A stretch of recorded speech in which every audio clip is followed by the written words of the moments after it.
Los materiales nanoestructurados contienen en su interior una distribución atómica tan pequeña que muchos virus o bacterias no son capaces de penetrar. Por ello, en el área médica, estos materiales son idóneos para desarrollar cultivos celulares que ayuden a promover la restauración o reparación de una función vital en el cuerpo humano. Una de las metodologías que se han utilizado en las últimas décadas para generar estos tipos de materiales mediante la fabricación de fibras es la técnica del electrohilado, la cual ha tenido un extenso campo de aplicación en el área médica, sobre todo en la regeneración de tejido dañado. Aunque esta técnica se ha venido desarrollando desde principios del siglo XX, no ha sido sino hasta los años 80 que tuvo un mayor impulso y desarrollo ingenieril. El material obtenido por esta técnica puede ser llamado membrana o andamio, que al ser insertado dentro del cuerpo humano ayudará a generar las condiciones óptimas biológicas para la recuperación de piel, hueso, cartílago, nervio, tendón, órgano o vasos sanguíneos. Por ello, en este programa, el segundo de la serie, Materiales de tu vida, día a día, se explicará en qué consiste esta técnica de electrohilado para generar este tipo de materiales nanoestructurados, el equipamiento que se requiere para obtener fibras del orden de nanómetros, es decir, 1.000 millones de veces más pequeño que un metro. Asimismo, se describirán las aplicaciones que tienen estos materiales en el área médica, concretamente en el caso de las lesiones en ciertas partes del cuerpo humano y también de las condiciones médicas que se necesitan para aplicar este tipo de materiales. Para abordar el tema, contamos con académicos de la Facultad de Ingeniería de la Universidad Nacional Autónoma de México, además de especialistas del Centro de Investigación y de Estudios Avanzados del Instituto Politécnico Nacional y del Instituto Mexicano del Seguro Social.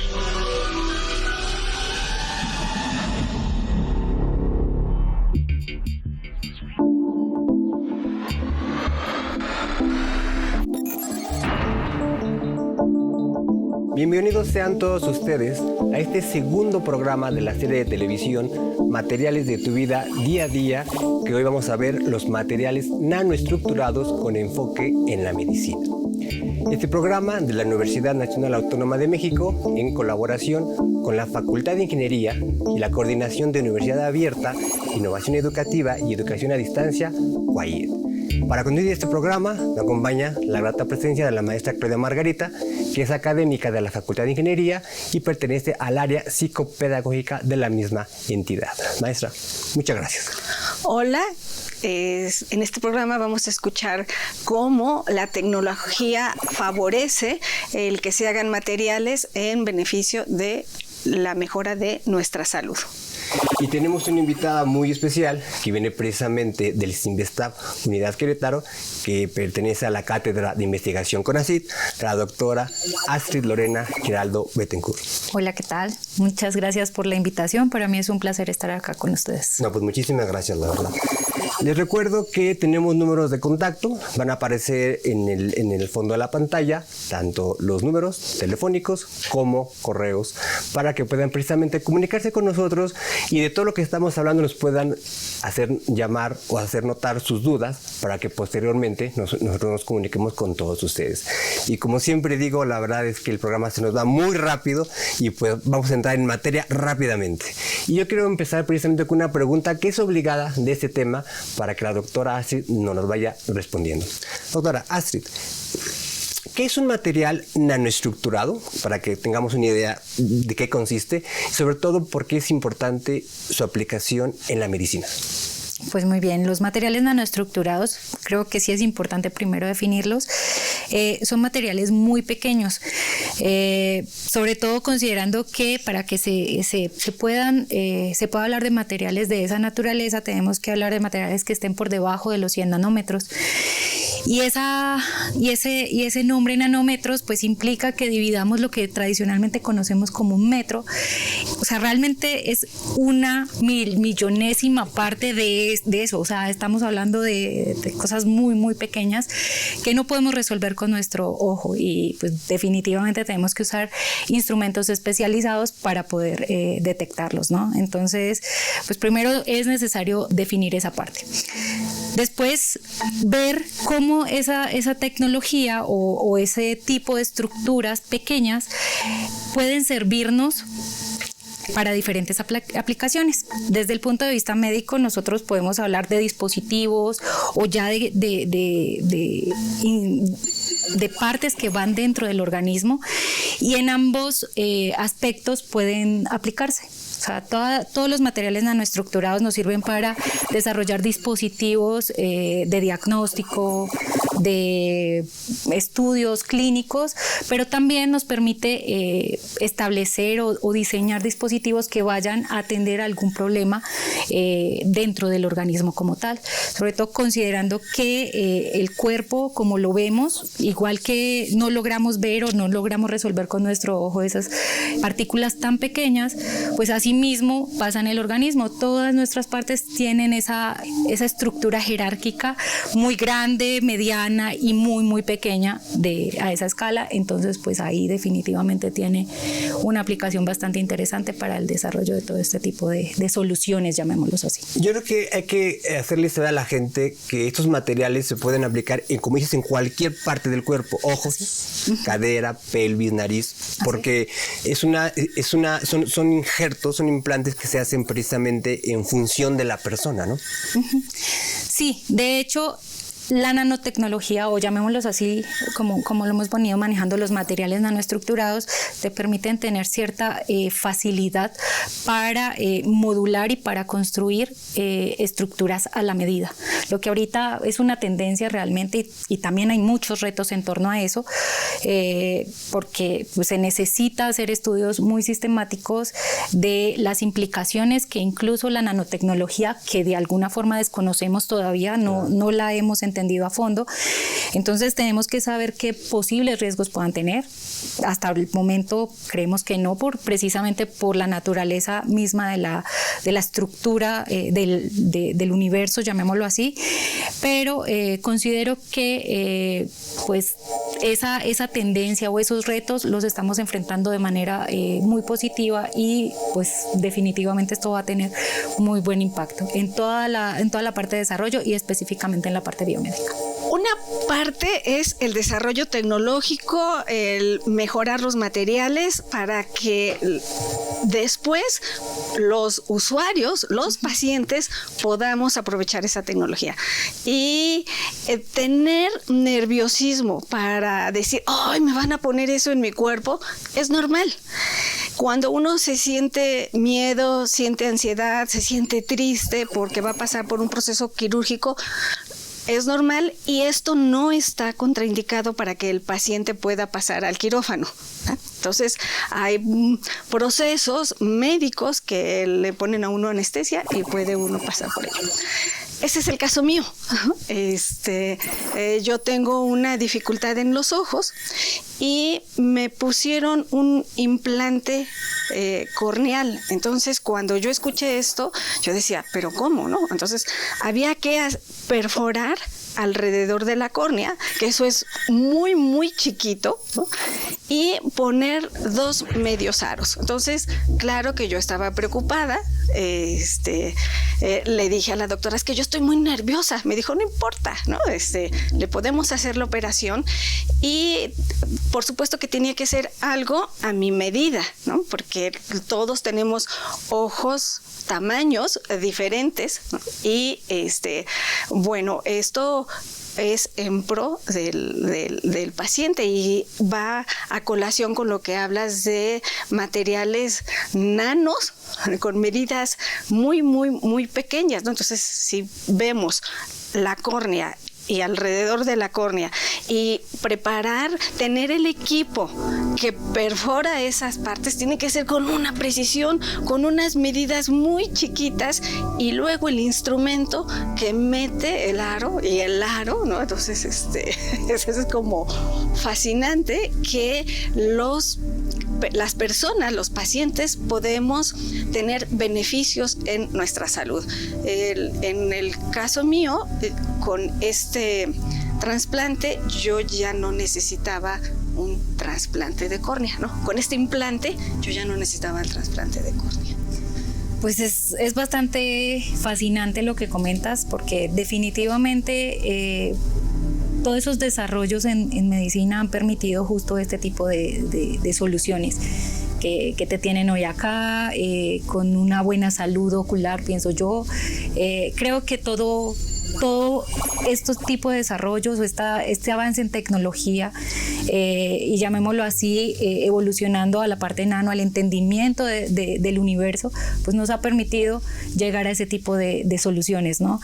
Y de hecho, en torno a eso, la parte de nanomedicina es algo que ahorita ha estado llamando mucho la atención, considerando igual esas necesidades, ese tipo de soluciones que hay que darle al paciente, y que de alguna forma, hablando un poco de lo que mencionabas, de ese nerviosismo que puede generar para muchas personas, que de pronto les puede causar efectos que no son tan positivos, ¿no? O sea, la cirugía puede salir muy bien, pero igual puede tener algún tipo de efecto adverso en ese proceso de recuperación o incluso en el proceso quirúrgico, ¿no?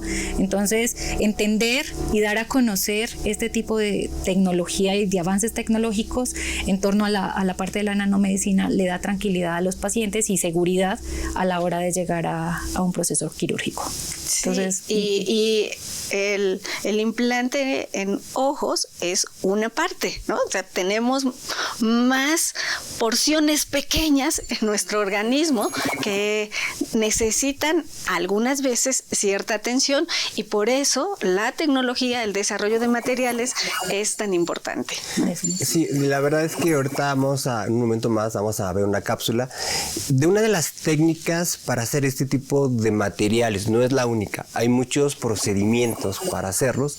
Es imposible tratar de abarcar en un programa todas las metodologías, y vamos a precisamente enfocarnos a aquellos implantes, aquellos injertos que nos permiten en cierto tipo de lesiones, que ya empezaremos a hablar poco a poco.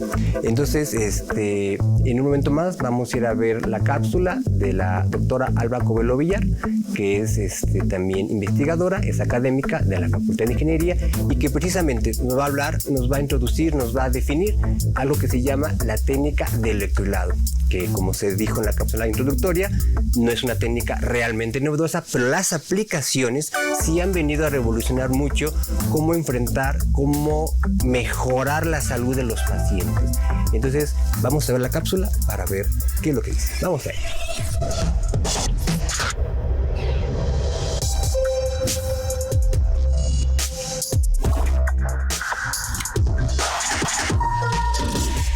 La técnica de electrohilado es una técnica donde utilizamos campos electromagnéticos para la obtención de fibras de tamaños que van desde las micras a los nanómetros. Para hacernos una idea, un nanómetro, podemos decir que 60.000 nanómetros van a hacer lo que sería el diámetro promedio de un cabello humano. Es una técnica muy novedosa desde el punto de vista de las aplicaciones. En los últimos años ha sufrido un gran auge en el campo de la medicina porque permite la obtención de tejidos que tienen unas características muy adecuadas y que son biocompatibles para ciertas aplicaciones. Aunque digo que es novedosa, tiene bastante historia, y la primera patente que encontramos de esta técnica aparece a principios del siglo XX, y en los años 1970 es donde se sientan las bases del principio matemático para predecir y estudiar un poco a más detalle este proceso. Como decimos, es una técnica muy versátil por el hecho de las propiedades finales de las fibras que se obtienen. Son fibras muy delgadas, pero muy largas. Entonces eso hace que tengamos un sistema con una área superficial muy elevada y con propiedades mecánicas muy altas en comparación con lo que sería la densidad de la fibra. Como decíamos, las aplicaciones fundamentales para esta técnica son medicina y sobre todo filtración de aguas. Se obtienen un tamiz con un tamaño muy adecuado para captar ciertas partículas, y también ese tamiz o esa matriz de células, o más bien de fibras, nos permite la entrada de células y que ahí vivan adecuadamente para formar como andamios o reestructurar y regenerar tejido humano.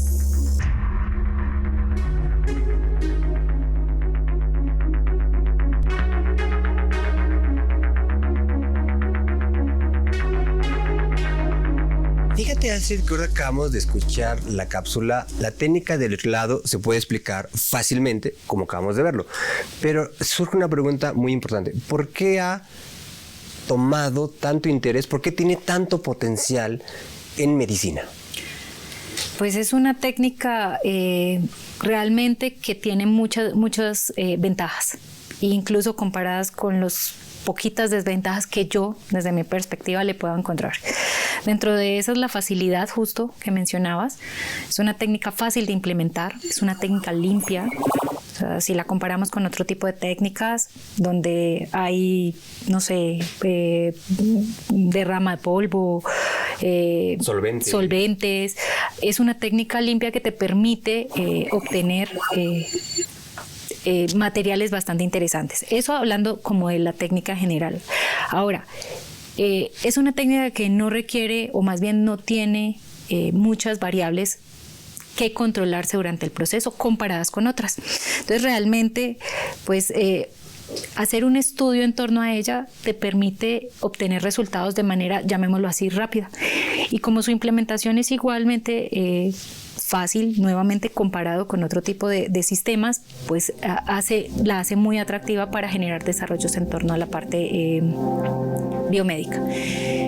Ahora bien, respecto a los resultados, tú puedes modular los tamaños de las mallas o de los andamios que se puedan construir, esas dimensiones que tanto nos importan y que justo nos traen hoy acá, nos reúnen el día de hoy para hablar de materiales nanoestructurados, porque no solo podemos tener estructuras del tamaño micro, sino que nos podemos ir a la parte nano.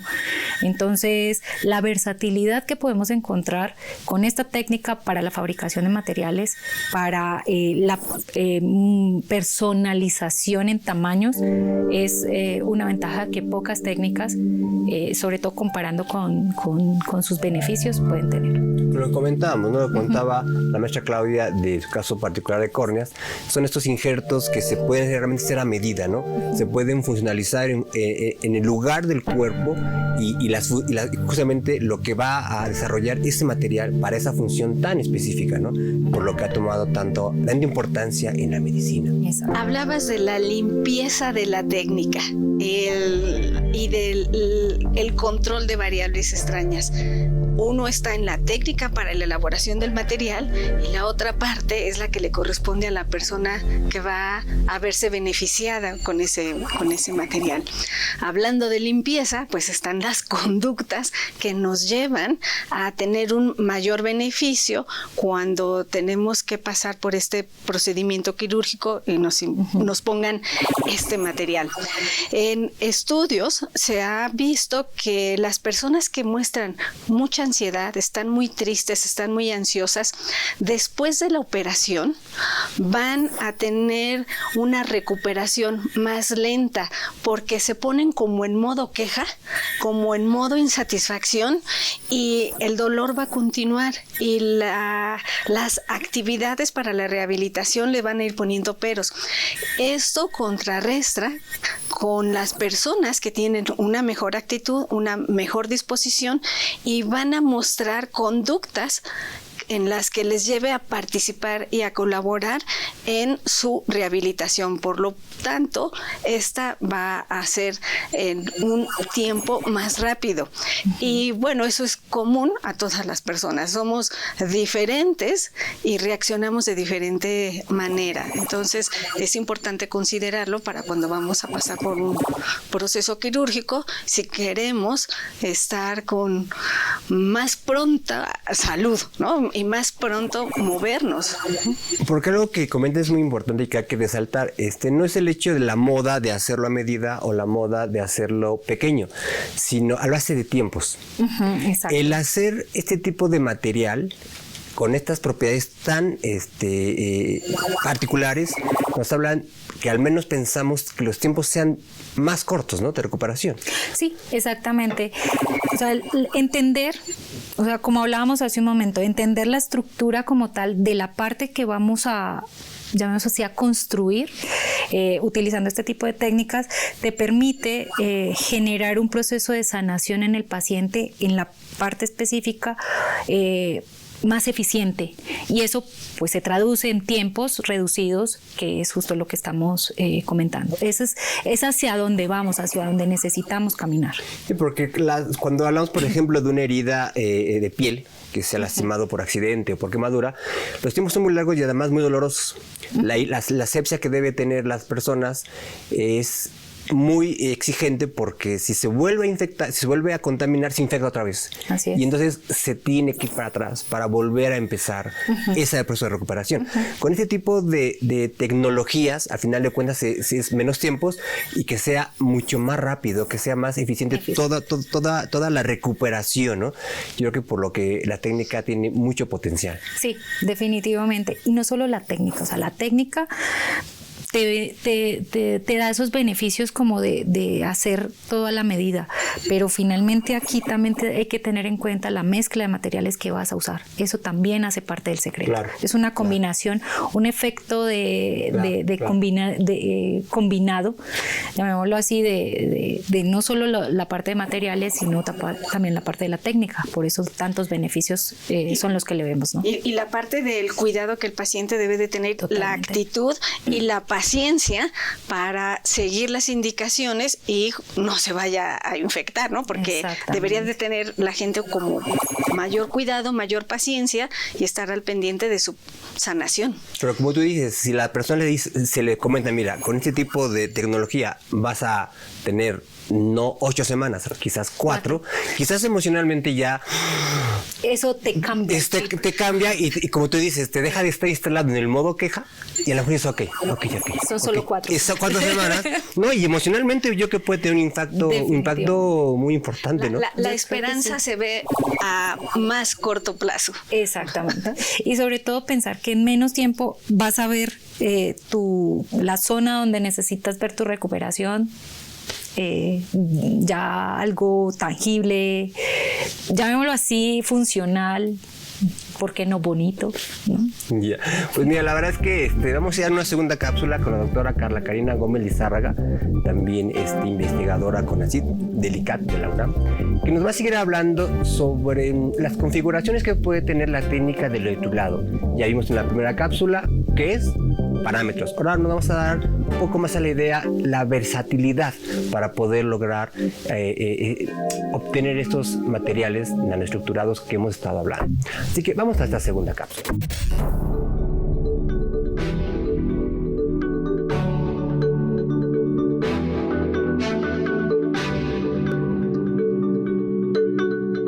Actualmente la UNAM, Simvestab Querétaro, el IMSS de Regional número 2, estamos colaborando para desarrollar un andamio tisular por medio de un sistema denominado electroilado coaxial, el cual busca la implementación en la regeneración de tejido cartílago articular. ¿Por qué nos interesa este tejido? Bueno, porque el cartílago es un tejido que no tiene nervios y que tampoco tiene irrigación sanguínea. Este es un problema porque esto dificulta este proceso de autorregeneración. Está limitada esta capacidad para que el tejido se pueda sanar o recuperar después de algún trauma o después de tener algún tipo de enfermedad como puede ser la osteoartritis. Es debido que se están buscando nuevas formas de poder encontrar un soporte que emule a este tejido en el cual nosotros podamos poner células y se pueda llevar a cabo este proceso de regeneración. Aquí en el laboratorio nosotros trabajamos con diferentes materiales. Nosotros estamos planteando desarrollar un soporte o este andamio tisular que va a estar conformado de 4 materiales. 2 polímeros que son sintéticos, es decir, que desarrollamos en el laboratorio, que se llama policaprolactona y polivinilalcohol. ¿Cuáles son sus propiedades? Bueno, la policaprolactona es un material que puede ser muy rígido y nos ayuda en la parte de regeneración ósea, que es importante, ya que el cartílago está unido a este hueso. El tejido del cartílago es complejo y es también heterogéneo y tiene gradientes de composición, es decir, está conformado de diferentes materiales. Por eso es importante la incorporación de la policaprolactona. El polivinilalcohol le da esta elasticidad al polímero, al andamio. Luego tenemos otro polímero de origen natural que es el alginato de sodio. Este se obtiene de una alga. lo que nos va a permitir es que podamos nosotros entrecruzarlo. ¿Qué quiere decir?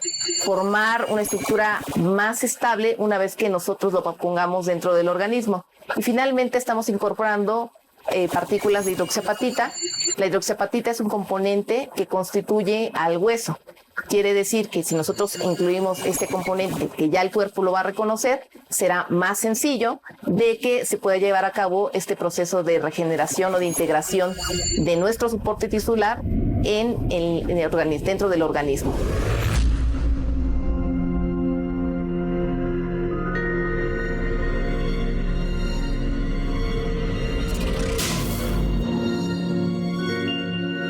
Fíjate, qué interesante lo que nos acaba de comentar la doctora Carla, porque aunque nos mostró un dispositivo pequeño para hacer ya no un cuadrito, sino un rollo, ¿qué nos puedes decir acerca del sector industrial de este tipo de aplicaciones?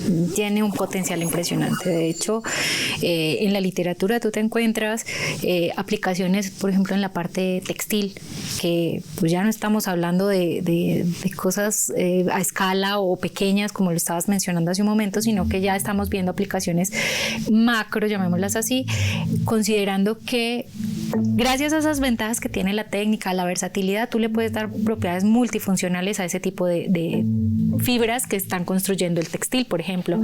Entonces, puedes incluirle ciertos elementos que le dé propiedades bactericidas, ¿cierto? Si es que, o antivirales ahorita con todo este boom que estamos viviendo, el caos mundial, la versatilidad es impresionante, sí, y el potencial que tiene es impresionante. Y recordar que aunque sean materiales que puedas obtener metros o kilómetros de material, siguen teniendo una estructura nanoestructurada, ¿no? Exactamente. Entonces eso no hay que perder de vista que tiene aplicaciones muy distintas. Exactamente, sí, justamente eso, esa versatilidad para tener las aplicaciones diferentes, manteniendo las características que tú definas durante el proceso de evaluación de los parámetros que están influyendo en la fabricación de tu material. Entonces, bueno, pues mira, tenemos que ir a pausa, ya nos está pasando muy rápido, así que regresamos en un momento, no se vayan, seguiremos hablando sobre un caso específico que estamos en colaboración con diversas instituciones,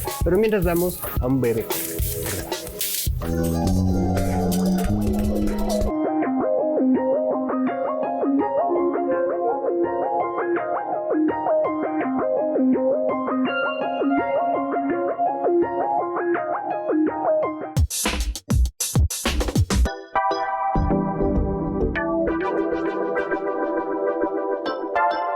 Ya estamos de regreso, les recuerdo, estamos en la serie Materiales de tu vida día a día, en este segundo programa, estamos hablando sobre los materiales nanoestructurados en la aplicación en el sector de la medicina.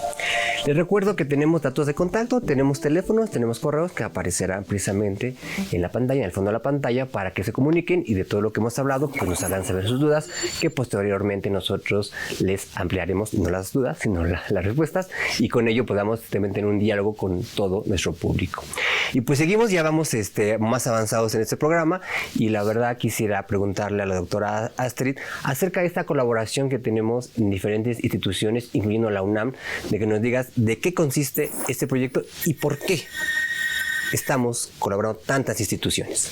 Bueno, es un proyecto, va a sonar muy coloquial, pero es un proyecto muy bonito porque busca dar solución a una problemática que detectaron, que se ha venido detectando en diferentes hospitales, especialmente a través de la doctora María Fernanda López del Instituto Mexicano del Seguro Social en Querétaro.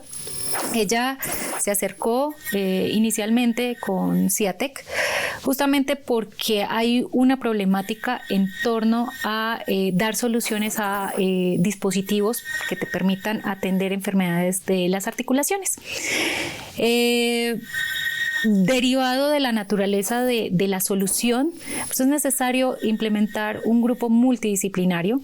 Pues la idea es conjuntar conocimientos que ya cada grupo ha venido desarrollando en los que son especialistas para unificar y generar un dispositivo o un desarrollo específico para este tipo de solución. Y pues derivado de eso, coordinados con la doctora María Fernanda Ciatec, pues ya nos montamos en el bus, llamémoslo así, tanto la UNAM como nosotros en Sinvestav. Y es una colaboración que va dando resultados, va caminando en la dirección adecuada y creo que pronto vamos a tener noticias de un dispositivo que podamos realmente implementar, sobre todo hecho en México. Ok, dices que vamos a dar solución a una problemática existente. Ajá. ¿No existen en el mercado dispositivos similares que se puedan obtener? ¿Y entonces por qué hacerlos? ¿Por qué generarlos con 4 instituciones? Primero, son dispositivos, sí existen en el mercado, pero son muy caros, son importados, son de diseño y desarrollo extranjero, y pues eso implica gastos adicionales a los costos inherentes al dispositivo como tal. Entonces, pues hacerlo en México con todas las capacidades que tenemos, no solo en infraestructura, llamémoslo así, física, sino el talento humano que tiene México, definitivamente podemos hacer eso y hacerlo mucho mejor. Entonces, creo que tenemos todo para hacer nuestros propios dispositivos y mejorados. Y yo creo que finalmente cuando salga este proyecto se espera que los costos sean muy, pero muy menores respecto a lo que comentas, ¿no? Sí. De hecho, me comentaba la doctora María Fernanda hace unos días que un cuadrito de aproximadamente 2 centímetros cuadrados con este material de electrolado puede costar 38,000 pesos. Exactamente. La verdad es que... Y nosotros que estamos involucrados en toda la parte de materiales, obviamente sí hay unos costos inherentes como al postprocesamiento después de la fabricación, pues estás de acuerdo que no tendría por qué llegar a ese nivel. Claro. Uh-huh. Bueno, conversando acerca de que hay varias instituciones que colaboran para mejorar las técnicas, tener un material adecuado de uso en las personas, también hay una colaboración entre especialistas para que la calidad de vida de las personas en 3 dimensiones, dolor, función física y salud mental, se vaya dando con un proceso donde la persona se vea beneficiada. ¿Cuáles serían estos especialistas que colaboran en que el paciente tenga una mejor calidad de vida? Bueno, eso es algo que en este momento no tenemos implementado, pero sí es algo que hemos hablado y sí, o sea, debe haber una solución integral. La parte del alivio del dolor físico es muy importante y es justo en la etapa en la que estamos, pero la parte mental, que pues, de alguna forma la hemos venido hablando durante todo el programa, hace parte de ese proceso de sanación. Entonces, tener ese equipo que complemente no solo la parte de desarrollo, sino la parte de salud mental, definitivamente va a permitir que este tipo de desarrollos tenga éxito. Y ahí justo viene la vinculación con el IMSS. Esperamos que a través de la doctora María Fernanda podamos tener igual comunicación con el equipo de profesionales que nos permita igual enfocar ese desarrollo integral, ¿no? Ajá, desde el punto de vista integral. Es como cualquier otro producto. Necesita que el usuario lo acepte, ¿no? Y haga uso de él, y eso va a facilitar la rehabilitación, que el material que le ponen a uno sea más fácilmente adoptado por el organismo y cumpla la función para la cual se hizo, y reparar aquella situación que le está afectando a la persona. Exactamente, así tal cual. O sea, es importante que el paciente primero entienda que ese tipo de dispositivos que va a entrar a darle solución a una problemática, pues va a cumplir una función muy específica, importante para ese proceso de sanación, y qué mejor que a través de un grupo multidisciplinario, incluidos los profesionales enfocados a esa parte. Sí, que es lo que ahora se hace. Para dar solución a un problema, intervienen varios expertos, varios especialistas, porque cada quien desde su mejor saber hacer va a proporcionar una solución, y esa solución va sumando con otras, ¿no? En beneficio del usuario, que es para quien se está haciendo todo este desarrollo tecnológico, todo materiales nuevos, ¿no?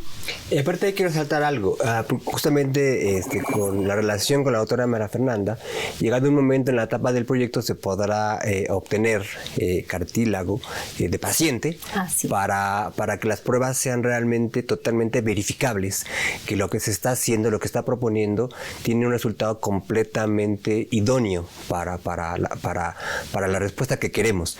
¿Nos podrías hablar brevemente de qué hace cada institución, cómo participa cada institución para que tengamos claro la magnitud del proyecto?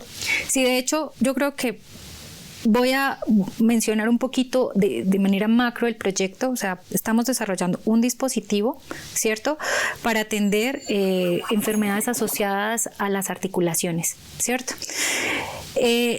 Toda la parte del desarrollo de materiales que van a ser aplicados en el organismo no solo necesitan la fase de desarrollo, necesitan otro tipo de estudios que permitan establecer o verificar que sí son idóneos para ser introducidos en el organismo. Entonces hay que hacer pues toda la parte de esa parte de desarrollo, la parte de evaluación in vitro con células, y finalmente hacer unas pruebas clínicas, ya sean en animalitos o en pacientes como tal. Obviamente ya que tengamos garantizado que el dispositivo funciona y no va a generar ningún tipo de respuesta adversa. Justo ahí, en la parte de materiales, en la parte de desarrollo de la técnica del dispositivo como tal, estamos tanto la UNAM, CIATEC y Sinvestav, ¿cierto?, en toda la parte del desarrollo, no solo de los materiales, el estudio de los parámetros, donde la UNAM tiene un expertise impresionante, ya lleva años, tiene una trayectoria en la parte de electrohilado, junto con las técnicas o más bien los análisis de los resultados que obtengamos, que pues la idea es que estemos las otras dos instituciones a la par. En la parte in vitro también Sinvestav y la UNAM estamos viendo la forma de establecer los protocolos, ¿cierto?, para generar ese tipo de pruebas que se deben hacer previas a una evaluación ya clínica en animalitos in vivo o en pacientes como tal. Y pues ahí es donde viene la participación del IMSS. En todo este proceso igual la doctora María Fernanda nos ha ido acompañando. Finalmente ella sabe qué se necesita, ¿cierto? Nosotros estamos tratando de entender o de traducir lo que ella nos dice que es la solución que se requiere exactamente para llevar a la aplicación final. Bueno, han estado comentando acerca del trabajo que están haciendo en colaboración con la doctora María Fernanda, y justo en este momento vamos a escuchar y la vamos a conocer a través de una cápsula que viene enseguida.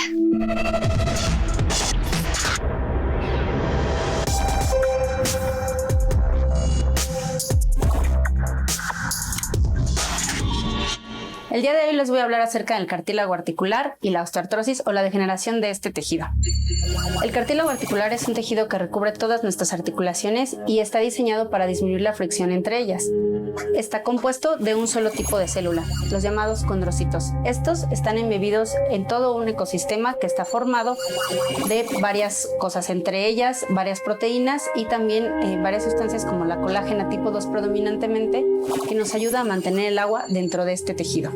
Todo esto le confiere la capacidad de disminuir la fricción y también su capacidad de soportar cargas mecánicas.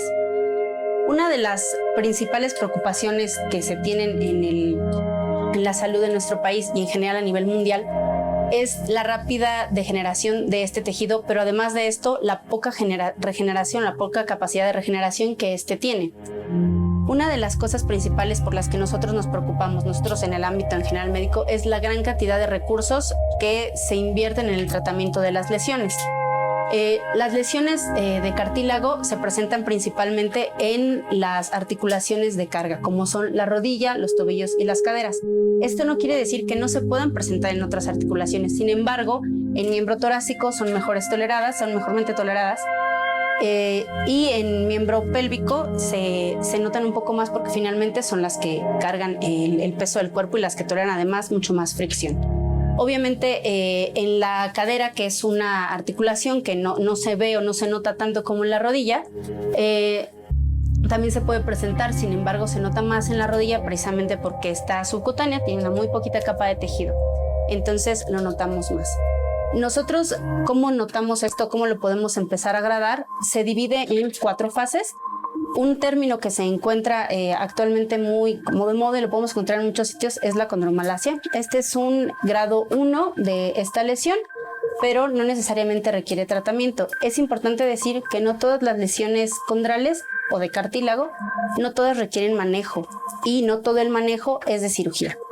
¿Cómo se ve una lesión de cartílago o dónde se presentan principalmente? Una de las cosas que nosotros podemos tomar en cuenta es que una lesión de cartílago rara vez se presenta sola y muchas veces acompaña lesiones de ligamento cruzado anterior o de los meniscos. ¿Cuáles son estos? Aquí tenemos un modelo. Estos de aquí son los meniscos y esto que nosotros tenemos aquí es el ligamento cruzado anterior y acá, bueno, se encuentra el ligamento cruzado posterior por la localización anatómica. Además de esto, es importante mencionarlo que una vez que nosotros tenemos una lesión de cartílago, esto va a ir avanzando. La artrosis es de manera generalizada cuando ya tenemos toda la morfología de la articulación afectada. Pero una lesión condral, una lesión focalizada, puede llevar a que todo el ambiente de esta articulación se degenere y entonces nos lleve a la artrosis. Por ello es tan importante darles un manejo pronto cuando se trata de pacientes jóvenes.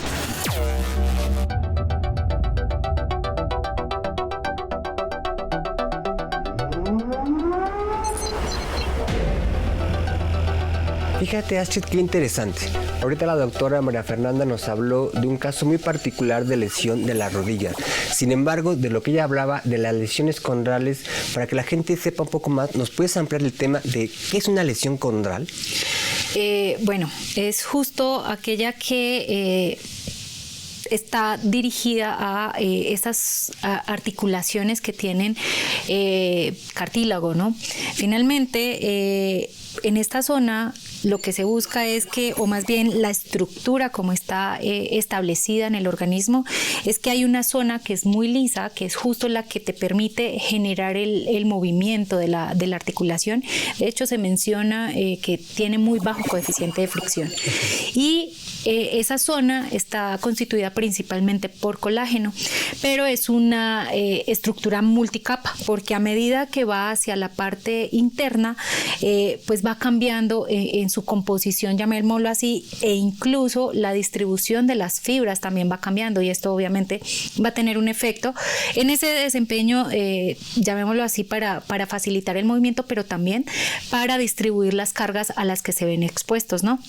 Que finalmente termina estando en contacto con lo que se conoce como hueso subcondral, y por eso la estructura empieza con colágeno, va modulándose en composición hasta terminar con una parte, llamémoslo así, cerámica, que es la que va en contacto con esta parte del hueso. Entonces, las articulaciones condrales son aquellas partes donde tenemos movimiento. Tenemos movimiento y carga. Como por ejemplo, ¿nos puedes decir algunas para que la gente tenga idea? La rodilla, por ejemplo, esa es la más común y la más estudiada, porque es justo donde más se ha... la carga sobre todo, ¿no? Exactamente. Pero por ejemplo, en el codo. Sí, no sé exactamente en el codo, pero sí el hombro, más que ahí. Exactamente, pero ahí nuevamente, dependiendo de la demanda mecánica, pues va a ser la distribución. El organismo es súper inteligente. Él hace el acomodo o el arreglo estructural en función de esa demanda mecánica que la pieza tenga, ¿no? Entonces, el arreglo tal vez llamémoslo así, en fibras o arreglos de esas fibras que componen la parte condral en la rodilla pueden ser diferentes que en hombro. Yo estoy pensando en deportistas, ¿no? O gente que hace ejercicio cada 8 días, por ejemplo, alguien que levanta pesas, ¿no? Entonces tiene aquí una carga en sus articulaciones diferente. Si una persona tiene algún daño y tiene que pasar por una cirugía para que reparen sus articulaciones, ¿es posible que vuelvan a tener la misma fuerza? Pues mira, que actualmente que yo conozco un dispositivo que te permita recuperar al 100%, no lo conozco, pero es justo la tendencia, es hacia donde queremos ir con este tipo de desarrollos. ¿Por qué? Porque justamente son estos, llamemos así, pacientes jóvenes, deportistas, los que más demandan este tipo de sistemas. Pero ¿qué sucede? Ahí se hace como la generación, o sea, genera un tejido fibroso que no permite que la recuperación sea al 100%. Pero precisamente por eso estamos buscando primero entender muy bien el arreglo como debe ser, como está establecido en el organismo, para generar un dispositivo que realmente permita tener la recuperación, pues llamémoslo, no sé si al 100%, pero sí en esa dirección. Que le permita ir practicando su deporte al menos. Exactamente. Ok. Bueno, ahora vamos a escuchar nuevamente a la doctora María Fernanda, y en esta cápsula, entre lo que nos va a decir es justo la importancia de hacer investigación para tener producción nacional, y con ella, entre algunos de los pacientes beneficiados de este uso, pues justo son los deportistas, y puedan tener un material accesible a la economía de nuestro país.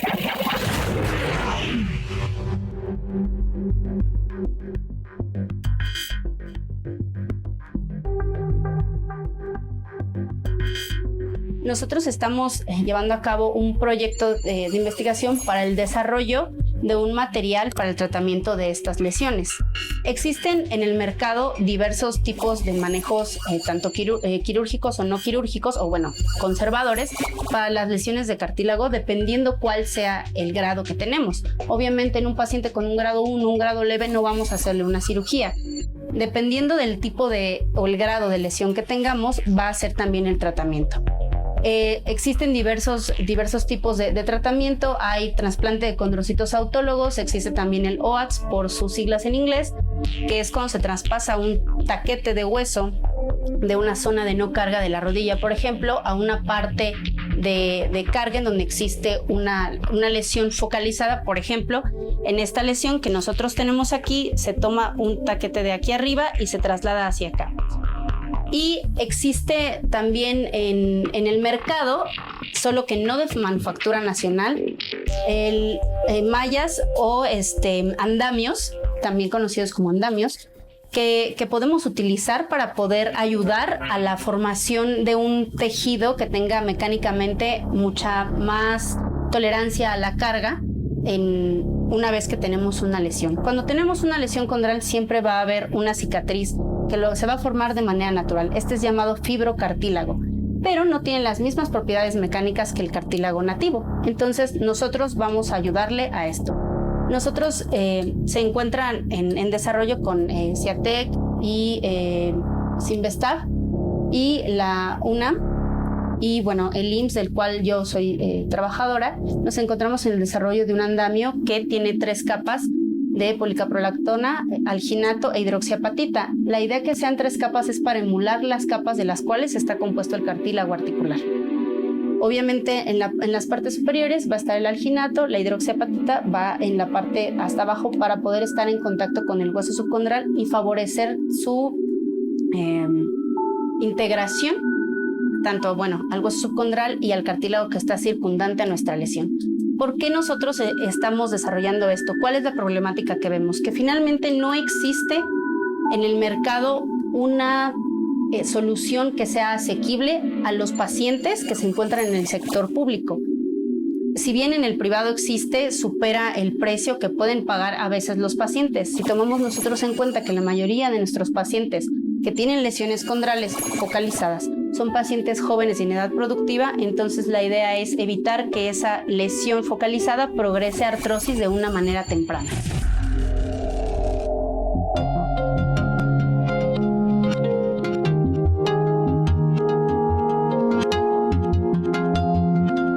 Ya estamos estamos en la recta final del programa. La verdad que siempre se va muy rápido, siempre lo digo en todo momento, y pues ya estamos para básicamente despedirnos.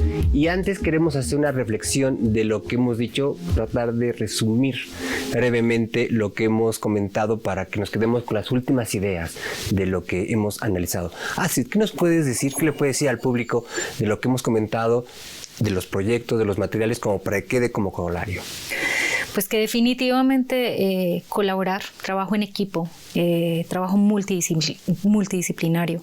Creo que ahí está el éxito de todo lo que podemos hacer como mexicanos, como ciudadanos responsables con el conocimiento, que realmente ese tipo de conocimiento tenga un impacto social.